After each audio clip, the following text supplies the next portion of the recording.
మొదటి యోహాను పత్రిక 4వ అధ్యాయము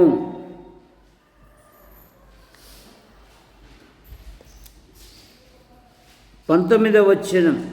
ఆయనే మొదట మనలను ప్రేమించెను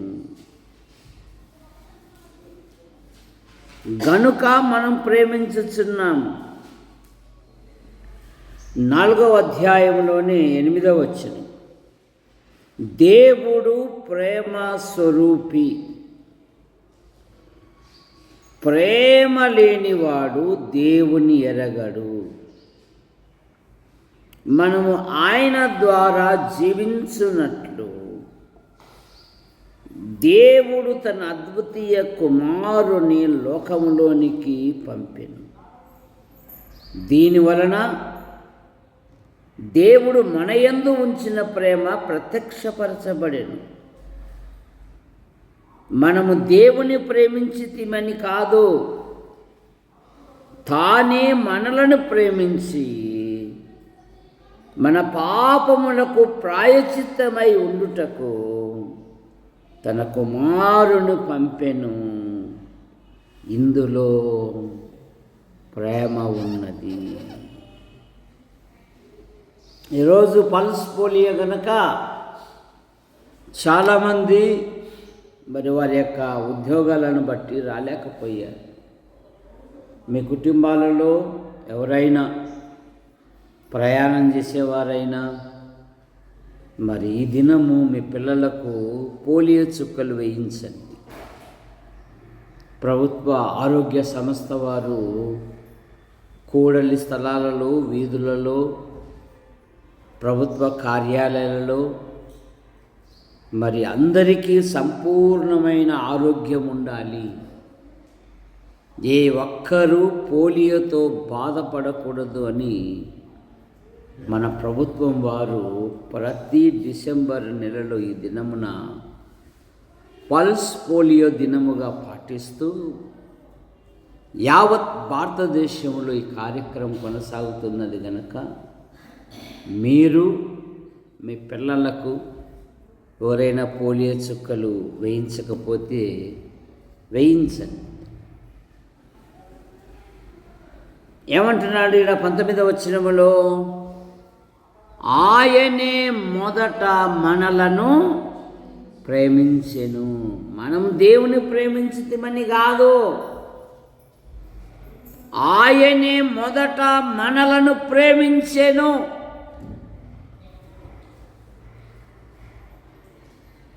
యోహాను సువార్త 3వ అధ్యాయము 15-16 వచనాలలో దేవుడు లోకమును ఎంతో ప్రేమించెను, తన అద్వితీయ కుమారుని ఈ లోకమునకు అనుగ్రహించాడంటే ఎందుకు? ఎవరు నశించుట ఆయనకేమాత్రము. కవిగారు గురిజాడ అప్పారావు గారు అన్నారు, దేశమంటే మట్టి కాదై, దేశమంటే మనుషులోయ్. భూమి మీద ఉన్న సమస్త మానవాళిని ఆయన ప్రేమించాడు. దేవుడు ప్రేమ స్వరూపి, దేవుడు ప్రేమ గలవాడు.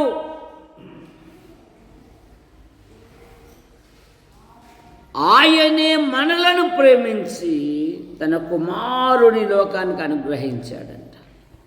ఎందుకు?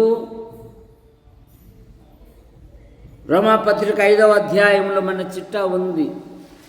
మనము పాపులమై ఉండగా, శత్రువులమై ఉండగా, భక్తిహీనులమై ఉండగా, 8వ వచనం, 5వ అధ్యాయం 8వ వచనం, దేవుడు మన ఎడల తన ప్రేమను వెల్లడిపరుచుచున్నాడు.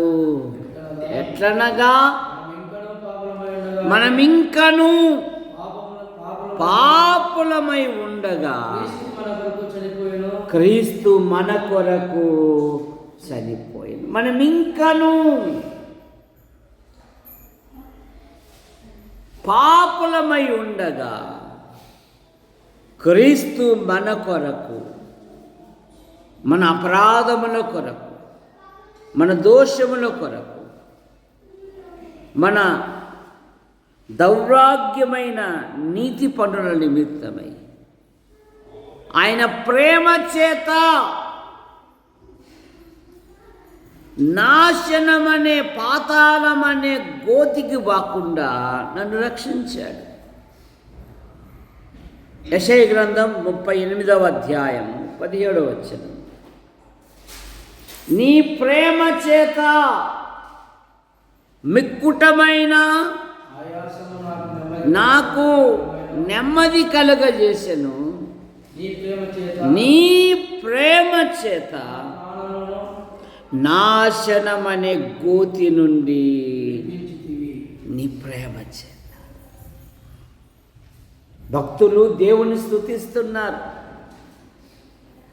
భక్తులు వారి పట్ల చేసిన పనులను బట్టి వారు దేవునికి కృతజ్ఞతాస్తుతులు చెల్లిస్తున్నారు. వారు ప్రభు నమ్మకమునుపు వారు ఏ స్థితిలో ఉన్నారో, ప్రభుని నమ్ముకున్నాక ఏ స్థితికి వచ్చారో వారు దేవునికి స్తోత్రం చెప్పారు. రోమాపత్రిక 6వ అధ్యాయం 18వ వచనములో, ఇప్పుడు 6:18 పాపముల నుండి విమోచింపబడి నీతికి దాసులైతిరి, ఇందుకు దేవునికి స్తోత్రం. పాపముల నుండి విమోచింపబడి నీతికి దాసులైతిరి,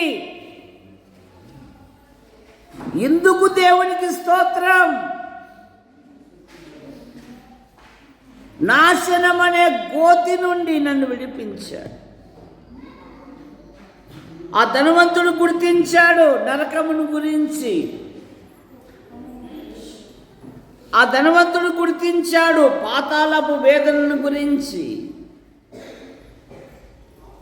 అందుకని లాజరుతో అంటున్నాడు, నా సోదరులు ఈ స్థలమునకు రాకుండా లాజరును పంపు. దయ్యాలు గుర్తించాయి, ప్రభుత్వం అంటున్నాయి, మమ్మల్ని నరకాగ్నిలోకి పంపవద్దు అని దేవుణ్ణి అడుగుతూ ఉన్నాయి. అవి మతస్థుడు అంటాడు, మేము పోతాములే, మేము కాలుతా ఉంటే మీరు చూసుకుంటూ ఉండులే అంటున్నారు. కానీ దెయ్యాలే గుర్తించి, ప్రభువా ఆ పందులలో పోవడానికి ఇష్టపడుతున్నాం కానీ నరకంలో పోవడానికి మేము ఇష్టపడడం లేదు అని అంటున్నాయి. ప్రభు దగ్గరే, ప్రభుతోనే. మరి నువ్వు రక్షించవా? నాశనమందు జోగుచున్న వారిని నువ్వు రక్షించవా? ఇతరులను నువ్వు సేఫ్ అయితే చాలా, నీ ఫ్యామిలీ భద్రం ఉంటే చాలా. క్రైస్తవ్యంలో అది లేదు. ఇతరుల కొరకు పాటుపడాలి, ఇతరులను దేవుని సన్నిధికి నడిపించాలి. అదే నిజమైన క్రైస్తవ్యం.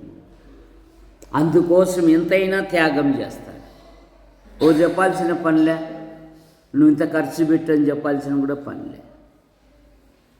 ఎందుకు? ఆ ప్రేమ అతని హృదయంలో ఉంది కనుక. నేను ఎంత ఖర్చు పెట్టినా నాకు అక్కడ రెండింతల లాభం. శరీర సంబంధమైన వాడు, లోబి అయిన వాడు, లోభత్వం వలన తన ఇంటికి కూడా బాధ తీసుకొని వస్తాడంట. తాను తినడు, తినే వాళ్ళని కూడా తిననీయడు. కానీ బైబిల్ ఏముందంటే, వెదజల్లి అభివృద్ధి పొందిన వారు కలరు అంటుంది బైబిల్. తగిన దానికంటే తక్కువ ఇచ్చి దరిద్రతకు వచ్చిన వారు కలరు అంటుంది బైబిల్. ఈ రెండు కోవల్లో నువ్వు ఏ కోవలో ఉన్నావో ఒకసారి ఆలోచించు. వారు వెదజల్లి అభివృద్ధి పొందారు. దేవుని పని కొరకు, దేవుని సేవ కొరకు, ప్రభు కార్యాభివృద్ధి కొరకు. ఇవ్వాలని తెలిసి కూడా దాచుకున్నారు. ఎవరు? అననీయ, సప్పీరా. పేతురు కూడా అడుగుతున్నాడు, ఇంతకేనా మీరు అమ్మినేది? ఒకరి మించి ఒకరు దొంగలు, భార్యాభర్తలు. ఎంత విచిత్రం కదా, 7 వింతల్లో ఒక వింత అన్నట్లుగా. అప్పుడే భూస్థాపన చేసి కాళ్ళు గడుక్కొని ఇంట్లో దీపం చూసేకొచ్చే మరొక శవం వాడు. ఎవరు? అననీయ భార్య సప్పీరా పడిపోయి మరలా వెళ్ళారు సమాధికి. జాగ్రత్త, దేవునికి ఇచ్చుటలో వెనకాడ, దేవుని పని కొరకు. కనుక ఆయనే మొదట మనలను ప్రేమించి, ఎలా ప్రేమించాడు? శాశ్వతమైన ప్రేమతో ప్రేమించాడు. ఇర్మీయా గ్రంథం 31వ అధ్యాయము 3వ వచనం. బయట ఏంది? చాలా కాలము కిందట నాకు ప్రత్యక్షమై ఇట్లా నేను శాశ్వతమైన ప్రేమతో నేను నిన్ను ప్రేమించుచున్నాను. ఎలా ప్రేమించాడంటే ఆయన శాశ్వతమైన ప్రేమతో. మానవ ప్రేమ, ఇప్పుడున్న మానవ సంబంధాలు ఆర్థికముతో ముడిపడి ఉన్నాయి. దేంతో ముడిపడి ఉన్నాయి? ఆర్థికముతో. డబ్బు ఉంటే చాలు, వద్దొద్దు అన్న నీ దగ్గరికి వస్తారు. డబ్బు లేకపోతే నువ్వు ఎదురైనా కూడా సందులో దాక్కుంటాడు. చిచ్చి, దరిద్రుడు ఎదురవుతున్నాడు, వాడికి ఒక కప్పు టీ పెట్టాలన్నప్పుడు 5 రూపాయలు ఖర్చు అవుతుంది. ఒకవేళ నేను పిలిచినా కూడా ఉండు మళ్ళీ వస్తాంలే అని అంటాడు. డబ్బున్న వానితో వాడు పోన్న కూడా వానితోనే ఉంటారంట. దాతకు అందరూ స్నేహితులే అని సామెతల గ్రంథంలో మనం చూస్తాం. డబ్బు కాదు ముఖ్యం, ప్రభు ప్రేమ అనేది నీలో ఉంటే నువ్వు అందరినీ ప్రేమిస్తావు. శత్రుత్వం అనేది నీ దగ్గర ఉండదు, స్వార్థం అనేది నీ దగ్గర ఉండదు. అదేందమ్మా, ప్రార్థన అయిపోతే నీ ఎలా పలకరించావంట. ఆమెను అనేది ఆలస్యం లేదు, ఆమెడ దూరం పరిగెత్తింది ఆలస్యం లేదు. కళ్ళు తెరిచేకల్లా ఆడపోయి ఉంటారు. అసలు ఎట్లా పరిగెత్తింటారు ఏమంటే, అదే రాత్రి తెచ్చాం కదా, ఆకిల్లో పెట్టాము, పాడైపోతాయో మనం ఊరుకు. నలుగురు వచ్చినప్పుడు ఇంకా బాగున్నా, 4 మాటలు మాట్లాడుకుంటే ఎంత ధన్యత, ఎంత బలం.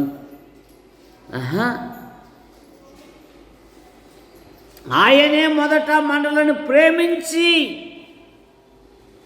ఇస్కియా భక్తుడు అదే కదా, నీ ప్రేమ చేత నాశనం అనే గోతి నుండి నన్ను తప్పించావు. 2వ మాట, ఆయన దయగల దేవుడు. ఎఫెసు పత్రిక 1వ అధ్యాయము 4వ వచనం నుండి, ఎట్లనగా తన ప్రియుని యందు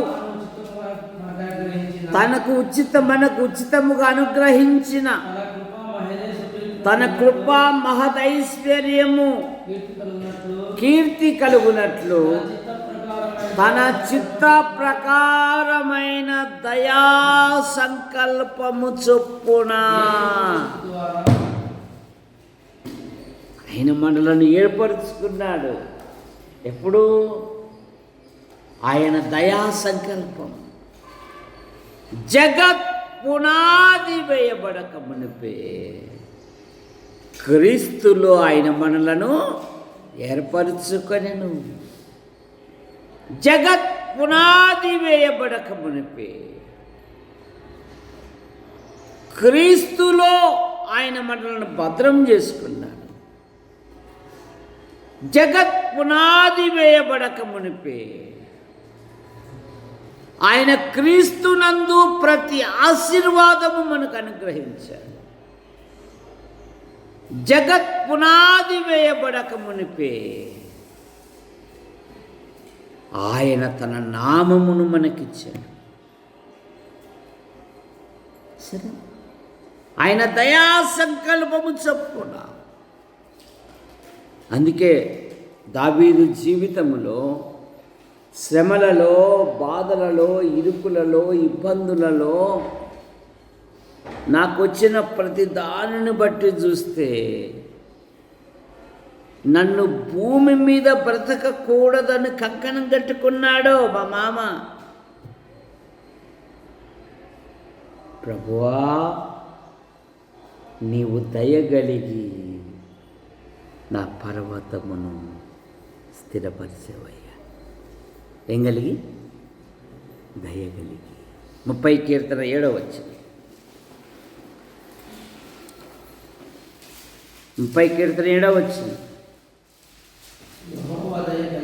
యెహోవా దయగలిగి నీవే నా పర్వతమును. దయగలిగి, నీవు దయగలిగి. అందుకే 2 సమూయేలు గ్రంథం 9లో దేవుడు నాకు దయ చూపునట్లు నేను ఒకరికి దయ చూపాలి అంటున్నాడు దావీదు. 2 సమూయేలు గ్రంథం 9వ అధ్యాయం.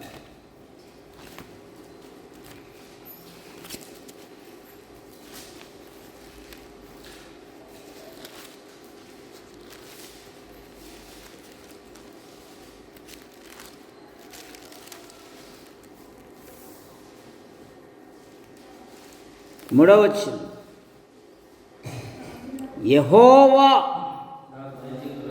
నాకు దయ చూపినట్లుగా.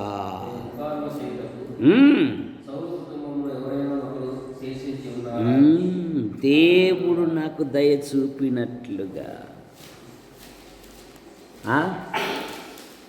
నేను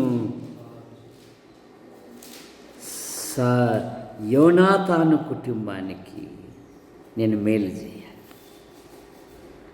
ఎందుకంటే యోనాతాను నాకెవరు లేరు,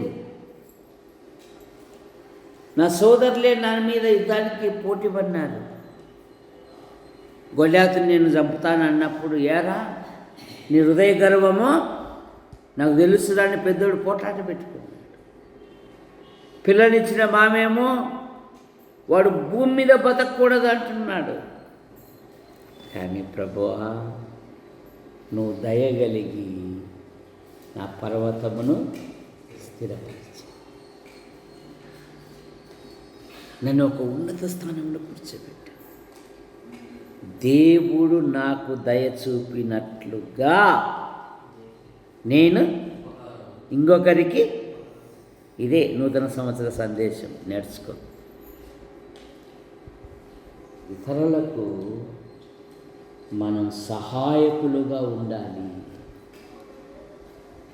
సరే, దేవుడు నాకు దయ చూపాడు. దేవుడు నన్ను వృద్ధిలోకి తీసుకొని వచ్చాడు. దేవుడు ఒకరికి ఒక పైసా ఇవ్వడానికి నా చేయిని బలపరిచాడు. నా చేయిని బలపరిచాడు. ఒకప్పుడు ఇట్లుండేది నా హస్తం, ఈరోజు ఇట్లా పెట్టాడు దేవుడు.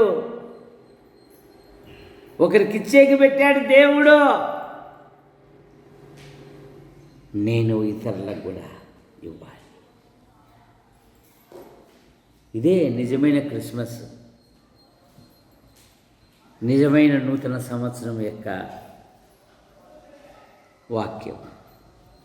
దేవుడు నీ జీవితంలో మేలులు చేయలేదా? ఏం చేయలేదా నీ జీవితంలో? ఒకసారి తలంచుకో అన్నాడు సమూయేలు. 1 సమూయేలు గ్రంథం 12వ అధ్యాయం.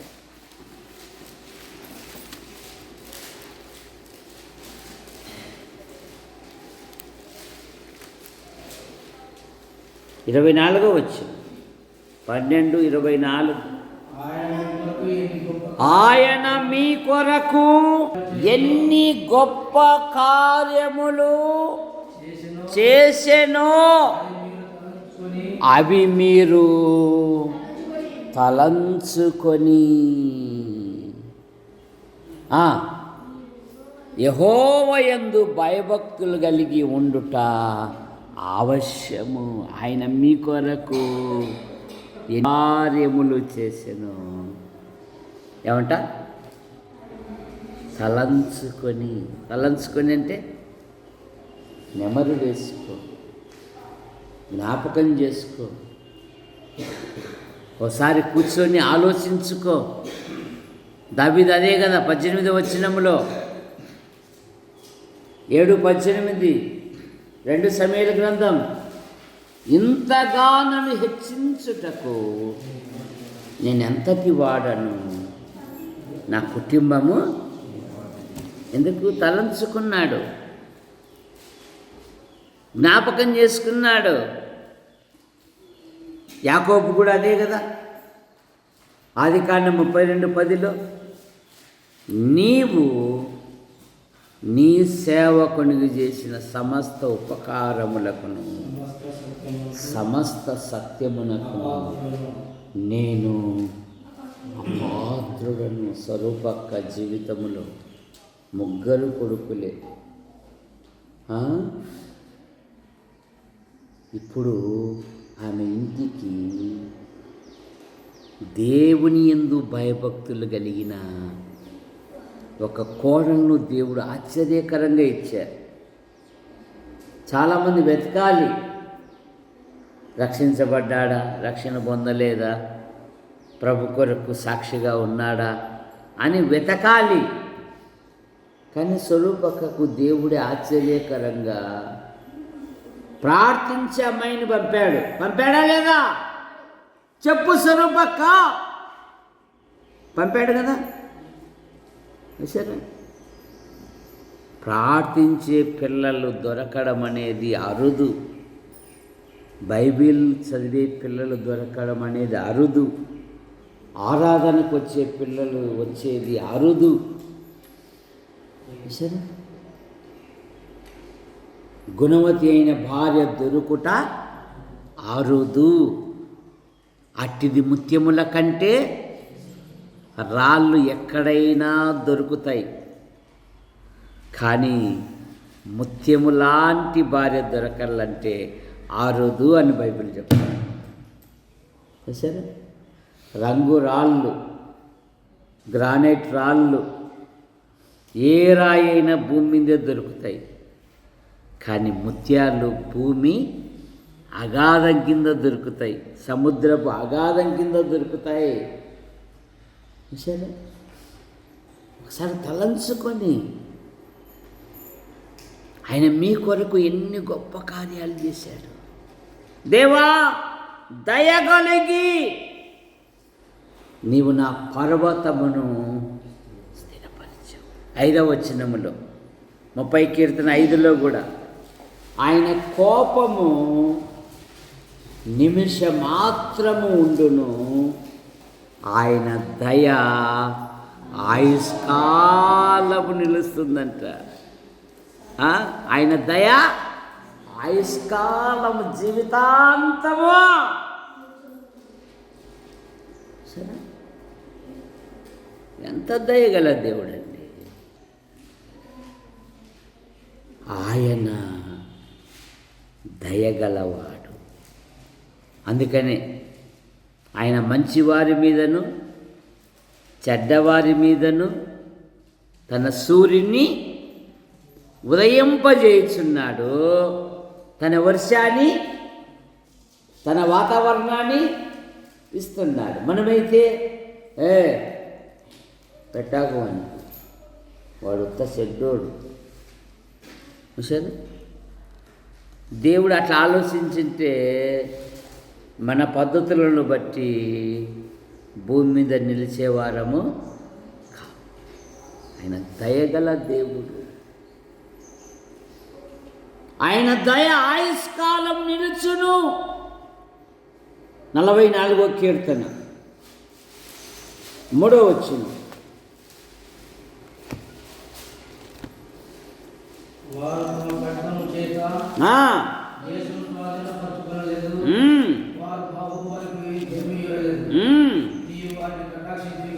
నీవు వారిని కటాక్షించితివి,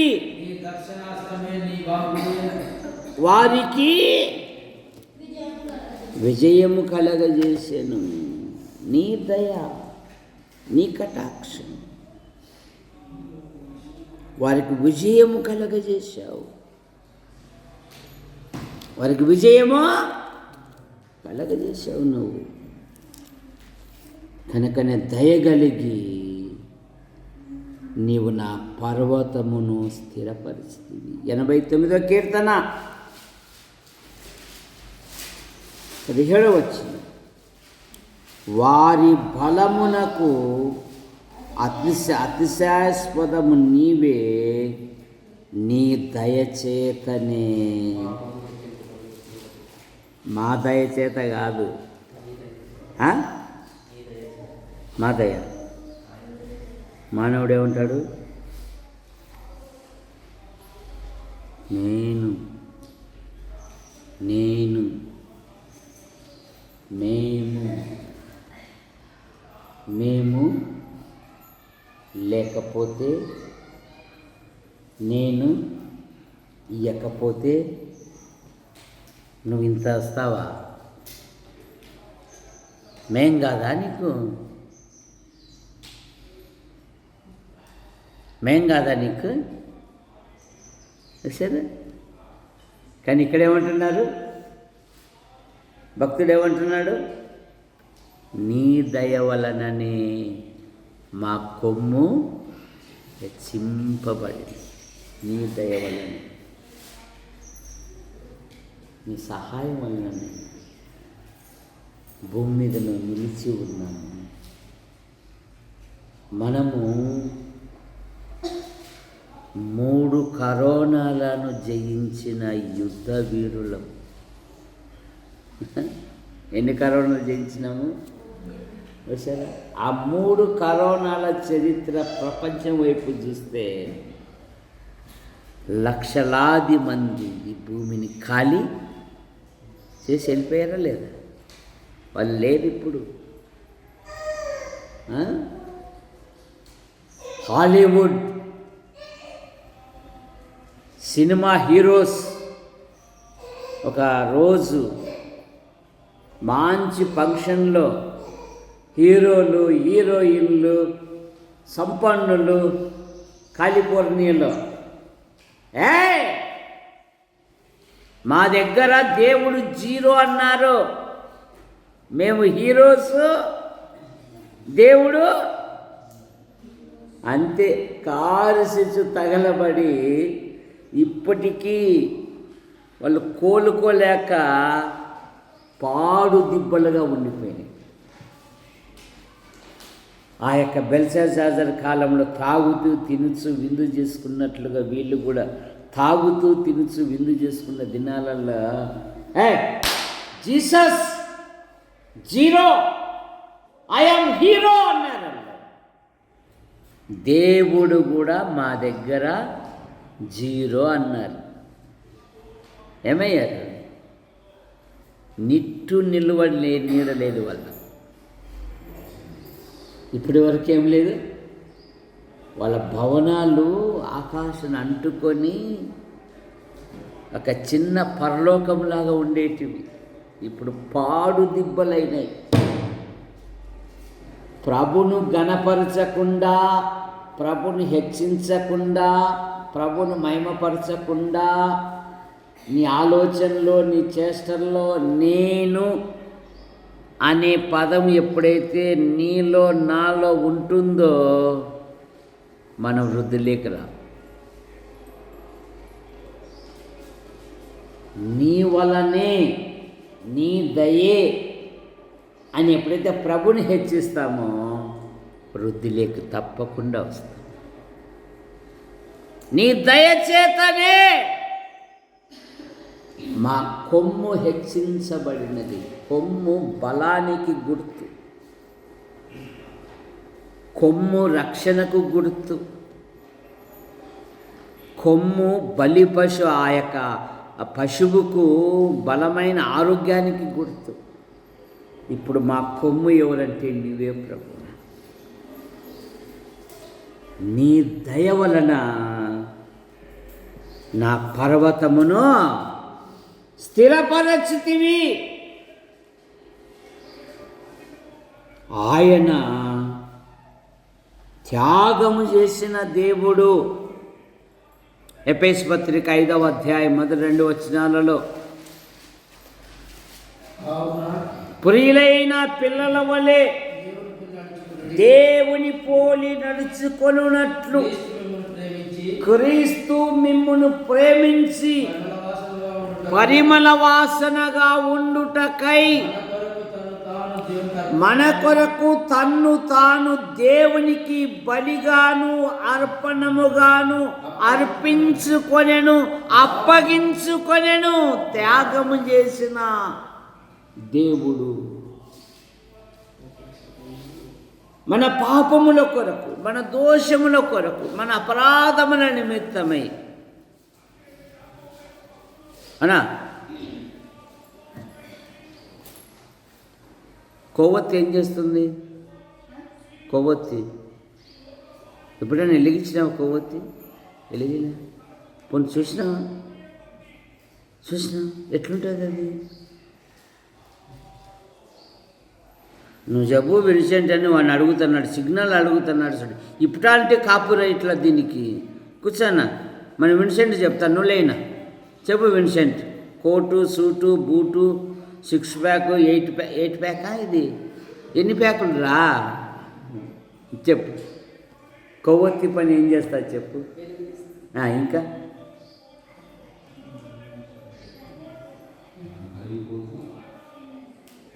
ఆ కొవ్వు తిరిగిచ్చినప్పుడు కారుతూ కొవ్వంతా అదంతా కరిగిపోతుంటుంది. అదేం చేస్తుంది? కరిగిపోతూ మనకు వెలుతురునిస్తూ ఉంది, వేడిని కూడా ఇస్తా ఉంది. వేడిని కూడా ముట్టుకోవాకనా కాలుతుంది. ఏది ఉత్తలే మమ్మీ. పిల్లప్పుడైతే ఆ బొట్లు పెట్టి కావాల్సి కన్నా పట్టుకునేవాడిని నేను. ముట్టాకనా కాలుతుంది. ఏది కాలుతుందమ్మా? బొట్లన్నీ పట్టుకొని అట్లా వేసేటోళ్ళం. కొంచెం మన అపరాధముల కొరకు, మన దోషముల కొరకు ఆయన కరిగిపోతూ కాలిపోతూ వెలుతురునిచ్చాడు. ఏమిచ్చాడు? త్యాగము చేసిన దేవుడు మనల్ని రక్షించుట, మన కొరకు బలిగాను అర్పణముగాను అప్పగించుకున్నాడు. సూచనలు ఛాయలు లేదాయనా. అందుకని మీరు మన ప్రభువైన యేసుక్రీస్తు కృపను ఎరుగుదురా. ఆయన దేవుడై ఉండి మనలను ధనవంతులుగా చేయుటకు మన కొరకు ఏమయ్యాడు? ఆయన ధనవంతుడు దరిద్రుడయ్యాడు. ధనవంతుడు దరిద్రుడయ్యాడు. దాసుని రూపం ధరించుకున్నాడు,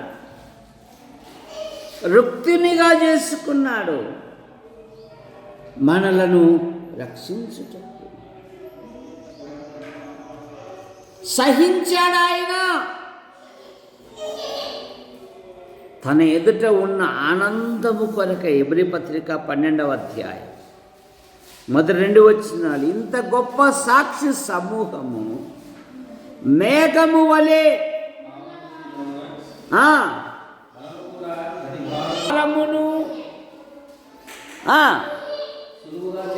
సులువుగా చిక్కులు పెట్టు పాపమును విడిచిపెట్టి విశ్వాసమునకు కర్తయు దాని కొనసాగించువాడునైన యేసుక్రీస్తు వైపు చూచుచు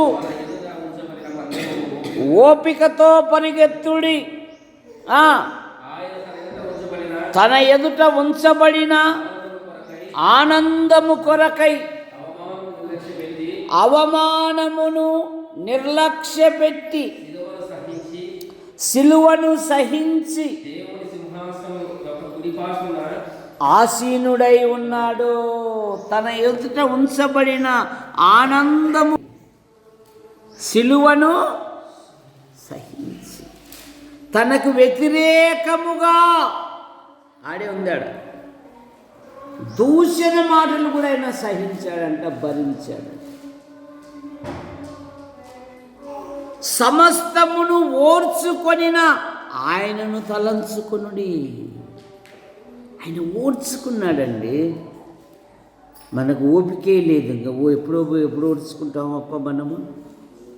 మనకేం లేదు, ఓపికే లేదు. కానీ ఆయన సహించాడు, ఓర్చుకున్నాడు.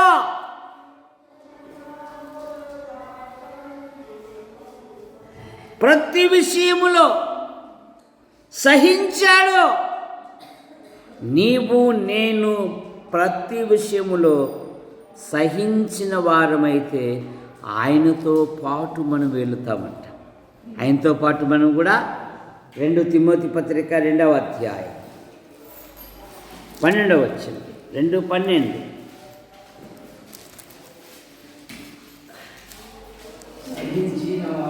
సహించిన వారైతే ఆయనతో కూడా ఏలుదుము. ఆయనను ఎరుగమంటే మనల్ని కూడా ఆయన ఎరగనంటాడంట. సహించిన వారమైతే ఆయనతో కూడా ఏలుబడి చేసి అధికారం ఇస్తాడంట. నీకు సహనమే లేదు, సహించుట లేదు, అసలు ఓర్పు కూడా లేదు. మరి ఎట్లా వస్తాయి? విశ్వాసి జీవితంలో భక్తులు ఏమన్నారంటే, ప్రభు కొరకు నేను సహనముతో, సరే మీ సహనము సకల జనులకు తెలియనీయుడి అంటాడు పేతురు పత్రికలో. ఫలానింటిలో ఫలానాయన విరుద్ధమైన పనులు చేస్తూ ఉన్నా, అమ్మాయి బయటికి రాకుండా, ఇక్కడ తెలపకుండా తన కుటుంబాన్ని నెట్టుకుంటూ వస్తూ ఆఖరికి తన భర్తను కూడా మార్చుకొని దేవుని సన్నిధికి నడిపించిందయ్యా. నడిపించుకున్నాడయ్యా ఆమెను. వాడు చెడిపోయాడని తెలుసు. ఒకసారి భార్యాభర్తలకు పెద్ద సమస్య వచ్చింది. భర్త పాపంలో పడిపోయాడు. భార్య వచ్చి నన్ను అడిగింది, మీ అన్న సహవాసం దారి తప్పినాడు అని. అమ్మా, మగవాడు దారి తప్పాడు అంటే సగ కారణం నీది అన్న.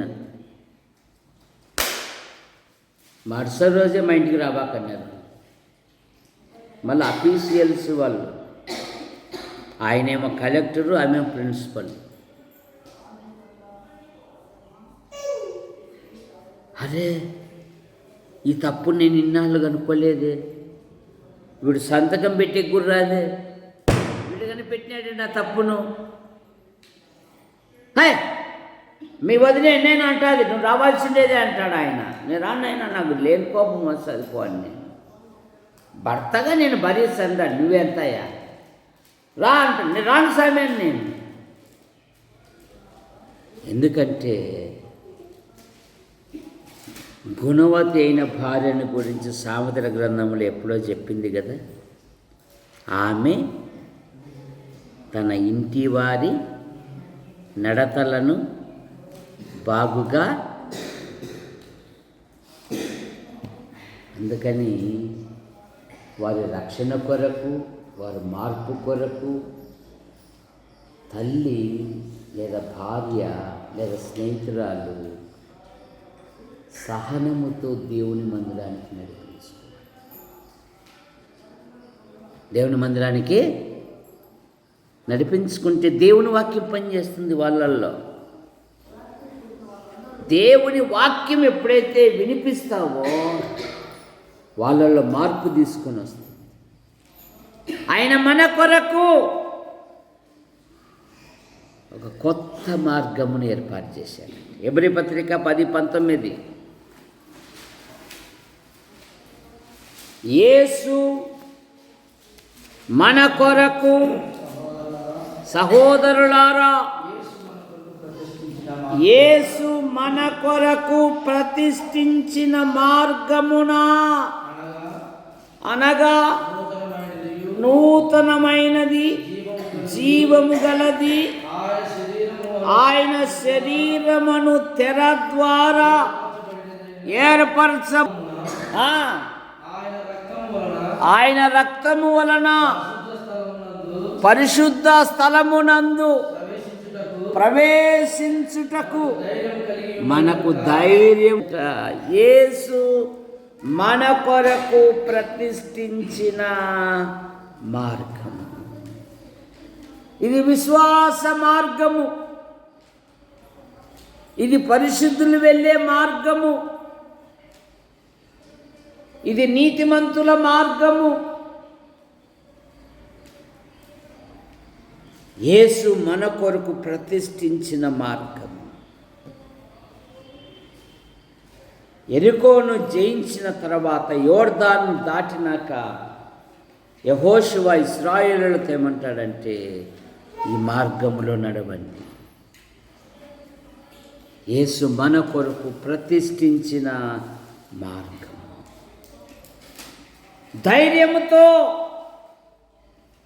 ఆయన వద్దకు వెళ్ళుటకు ఆయన మనకు మార్గము కలగజేసిన దేవుడు.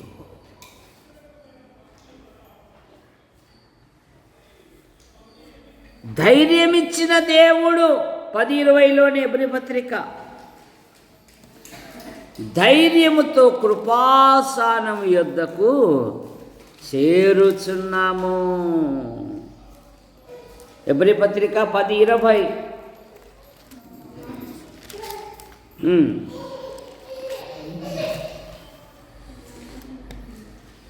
ఏమంటున్నాడు?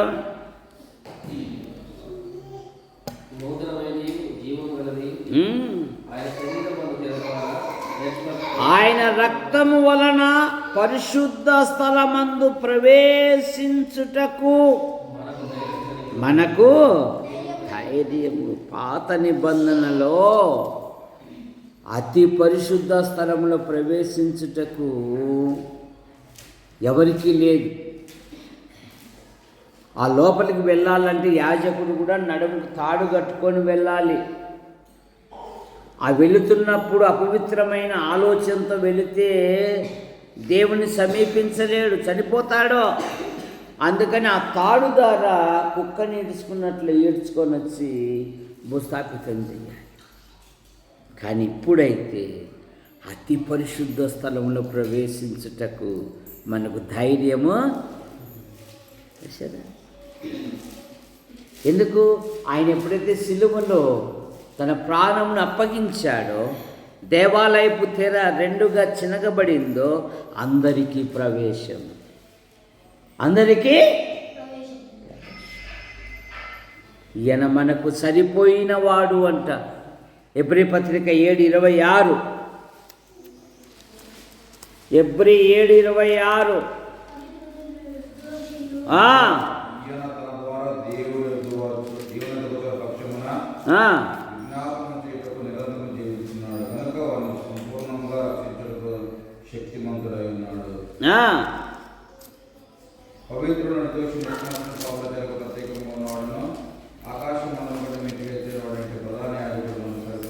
మనకు సరిపోయినవాడు కనుక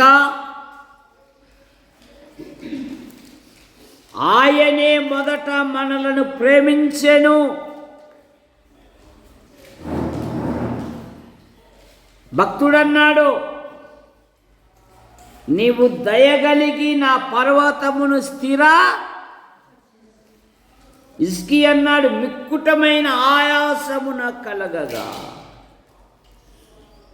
నీ దయారసము చేత, నీ ప్రేమ చేత నాశనమనే గోతి నుండి తప్పించావు. ఆయన త్యాగం చేశాడు, మన కొరకు బలిగాను అర్పణముగాను అర్పించుకున్నాడు. మన నిమిత్తమై ఆయన సహించాడు. ఆయన మన కొరకు ఒక కొత్త మార్గమును ఏర్పాటు చేశాడు. ఆయనను బట్టి కలిగిన ధైర్యం ఏదనగా ఆయన కృపాసనం యొద్దకు వెళ్ళి మన సమస్యలు మనం చెప్పుకోవచ్చు. ఇట్టి ప్రధాన యాజకుడు మనకు సరిపోయినవాడు. సహోదరులారా, ప్రార్థన చేసుకుంటాం. మీ నామాన్ని బట్టి మీకు స్తోత్రములు. గత రాత్రి సహోదరులు చక్కటి ప్రసంగం చేశారు. అందరికీ క్రిస్మస్ నూతన సంవత్సరం ప్రతి క్రైస్తవులు ప్రతి సమయం, ముఖ్యంగా వ్యాధి క్రైస్తవ కుడిగా సంతోషంతో జరుపుకున్నట్టు అన్ని మార్గాలు సరాలు. అలాగే సహోదరులు దేవుని వాక్యాన్ని ప్రకటించినట్టు మీరు రాత్రంతా ఉంటూ ఉండగా వాతావరణం వలన, చలి వలన ఎటువంటి బలహీనతల గురి కానివ్వకుండా కాపాడండి. మా భారతదేశంలో ఈ దినం పల్స్ పోలియో దినం. తమ సంతానమును వేయించుకొనని వారు వేయించుకొనున్నట్లుగా మీ కృపను, అందులో డ్యూటీలు చేయించున్న పిల్లలను మీరు దీవించి మీరు మహిమపో. సండే స్కూల్ బృందాన్ని మీరు ఆశీర్వదించండి. వారి తల్లిదండ్రులు, తోబుట్టును దీవించండి. మేడం కుటుంబాన్ని దీవించండి. సంఘంలో చేర్చబడిన ప్రతి కుటుంబాన్ని బట్టి మీకు స్తోత్రములు. టెట్, డిఎస్సి పరీక్షలు రాసిన పిల్లల బట్టి మీకు స్తోత్రములు. వారు మంచి ఫలితాలతో పాస్ అవునట్లుగా మీకు కొనసాగించండి. సంఘములో యవనస్తులు, యవనరాళ్ళు ఉన్నారు, ఉన్నతమైన చదువులు చదివారు. ఉద్యోగ, వివాహ విషయాలను బుధవారం రాత్రి ఇక్కడ జరగబోయే ప్రత్యేకమైన కోరికను దీవించండి. చక్కగా జరుగుట కూడా సహాయం పడ్డాయి. రక్షించబడిన సహోదరులు ప్రభు పట్ల ప్రేమ నుంచి వారు దేవుని వాక్యం ప్రకటించడం కూడా సిద్ధపరచమన్నాడు. ఈ వారంలో జరగబోయే ప్రతి కార్యక్రమాన్ని మీరు ఆశీర్వదించండి. యూట్యూబ్ ద్వారా వీక్షిస్తున్న ప్రతి వారిని దీవించండి. పురుషుల బాత్రూమ్ విషయంలో, పైన రేకుల షెడ్లు నిర్మాణ విషయంలోనూ, ముందర స్థల విషయంలో కూడా అద్భుతమైన సహాయం రాయించి 25 మధ్యాహ్నం ఇక్కడ ఆటల పోటీలు చక్కగా జరుపుకుంటూ మీకు పను దాయించి యేసు ప్రభువా మీకు వందనాలు చెల్లిస్తున్నాం. 25 సాయంత్రము బయలుదేరుతుండగా మా ఫ్యామిలీతో మా ప్రయాణాలు దీవించింది. ఆయా స్థలాలలో స్తుతి కోరికలు ఉన్నాయి. చక్కగా జరుగుటకు సహాయం రాయించి నిశ్చితమైతే ఆదివారం దినాల్లో గడుపుటకు సహాయం రాయించి తిరుగు ప్రయాణాన్ని కూడా దీవించండి. క్షేమంగా నడిపించి యేసు ప్రభువాన్ని వందనాలు చెల్లిస్తున్నాం. పిలుపు తీసుకున్నాం. వారి కుమారులు, వారి భార్యలు, వారి సంతానం, వారి కుమార్తెలు, భర్తల సంతానం దీవించి శిగాముడిగా ప్రతి బలహీనతను గుర్తు స్వస్థపరచండి. జాన్మల్సన్ గారు ఆయన భార్య పిల్లలు ఉద్యోగ అన్వేషణలో సహాయం, పాల్గారు ఆయన భార్య పిల్లలు భార్య కాన్పు విషయంలో సహాయం రాయించి నాయన స్థానిక సంఘాలను బలపరచండి. గుంటూరు, నంద్యాల, యాడికి, కొండూరు, కోనసీమ, చాపరాల సంఘాలను బలపరచండి. యేసు ప్రభువ మా యాడికి మండలం, మా తాడపతి నియోజకవర్గం, మా అనంతపురం జిల్లా, మా తెలుగు రాష్ట్రాలను, దేశాన్ని, ప్రపంచాలను దీవించి మా సంఘము నుండి ఉపాధి కొరకు, విద్య కొరకు, ఉన్నతమైన చదువు కొరకు వెలుపలుంటున్న ప్రతి కుటుంబాన్ని, ప్రతి యవనస్తును దీవించండి. వారి జీవితాలలో గొప్ప కార్యాలు జరిగించండి. రాత్రి మీరు మహిమ పొందండి. యూట్యూబ్ ద్వారా వీక్షిస్తున్న ప్రతి వారిని దీవించు. యేసు ప్రభు నామములో ప్రార్థిస్తూ బయలుదేరుతున్నాం తండ్రి. అందరికి వందనాలు.